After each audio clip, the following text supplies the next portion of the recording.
Do you ever worry that if you don't act on those great ideas you have right this second, that you're going to lose them forever? Or if you write them down, you're never going to be able to find that list ever again and you will lose them forever?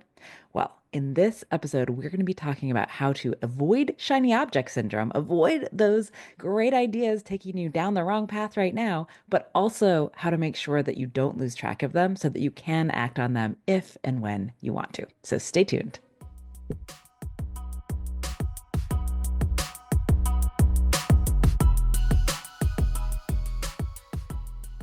Welcome to the Do More, Stress Less podcast. I'm your host, Alexis Hasselberger, a time management and productivity coach. In every episode, I give you actionable, practical tips to help you learn to use your time in a way that feels good to you every day. No more hustling, scrambling, or struggling to keep your head above water. So let's dive in, and soon enough, you'll be doing more and stressing less.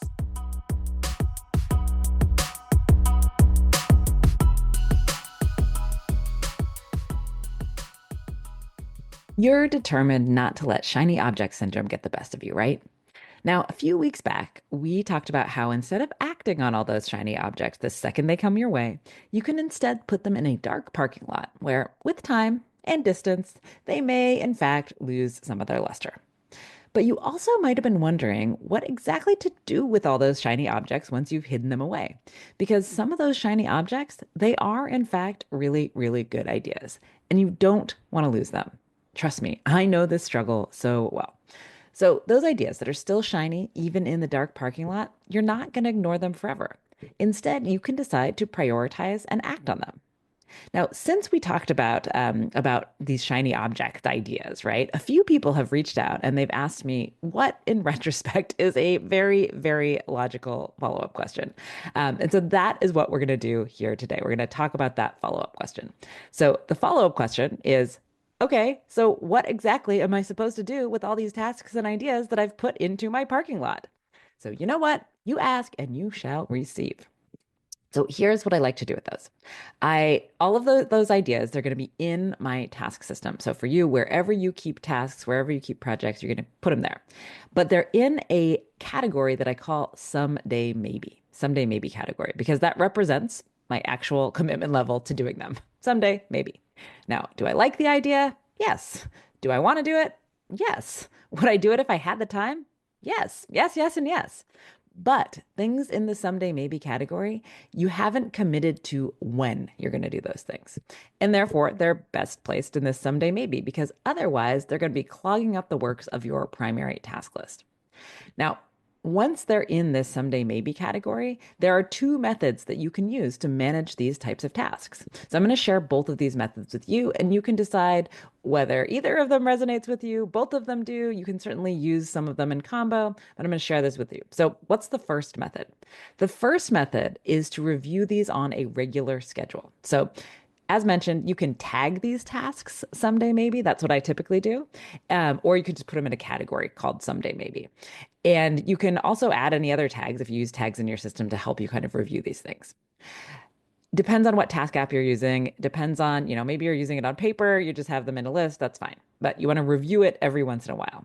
So these tasks, though, they're not going to have a clear next action date associated with them because you haven't decided when you're going to do them yet, or even if you will.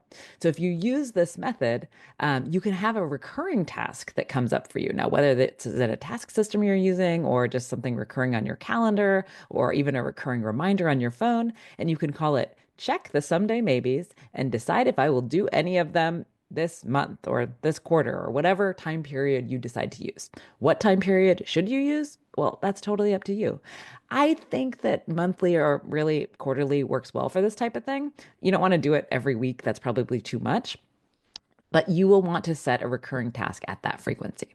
And then when that recurring task pops up, you'll take a quick look through those someday maybes and you'll decide which, if any of them, you want to commit to actually doing them. And this is key. When you look through them, you don't have to commit to any of them. You could say, yep, I still don't have time for any of those things.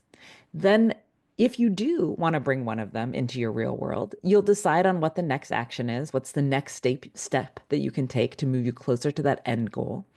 And you'll decide on a next action date when you're going to actually do the next action.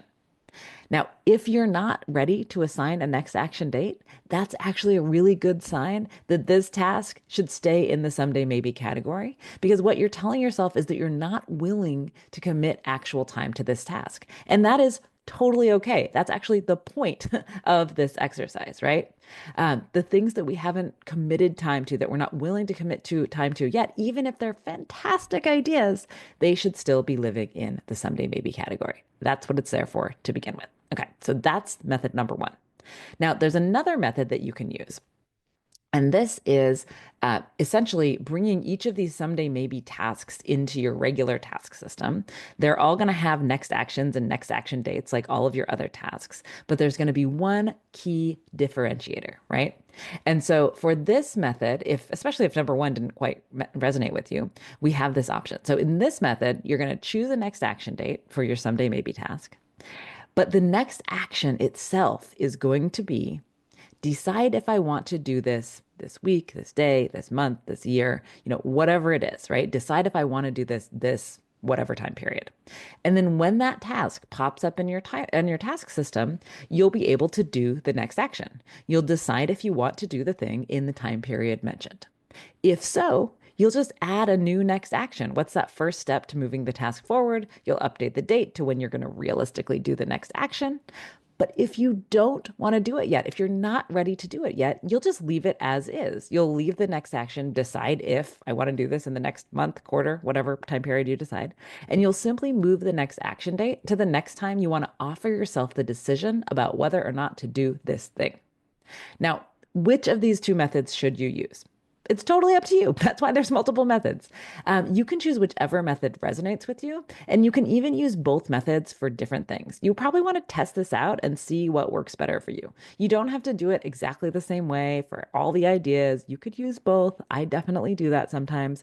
For whatever reason, I tend to use the first method where they're all in this category and I review them with a recurring task. I tend to use that for my business, probably because I have so many more ideas. I probably come up with, I don't know, at least 10 or 15 ideas a week that fall into that category. And so I wouldn't want all of those in my task system. Well, in my personal life, there are fewer of these things. And so I do tend to use method number two, but totally up to you, whatever works. Now, why should we bother with this someday maybe category at all? Let's talk about that again. It's because it'll help ensure that your task system, your task list, your to-do app doesn't get overly bloated or become unusable. Because it really helps to separate the obligation, the things that you have already committed time to doing, from the aspiration, all the wonderful things we wish we could be doing if we had all of the time in the world. Because we can't do it all. I'm sorry to tell you that we can't do it all, at least not right now. And that's okay because your systems can be designed to account for that.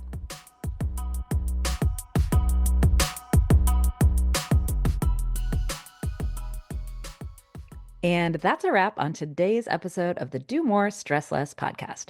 If today's episode resonated with you, I've got a little something else you might want to know about. I want you to check out my free class, 3 Secrets for Always Having Enough Time for Your Work, Your Family, and most importantly, yourself. It's short, it's practical, it's packed with strategies that you can use right away, and it's free. You can grab your spot at the link in the show notes or at alexishasselberger.com. See you next time.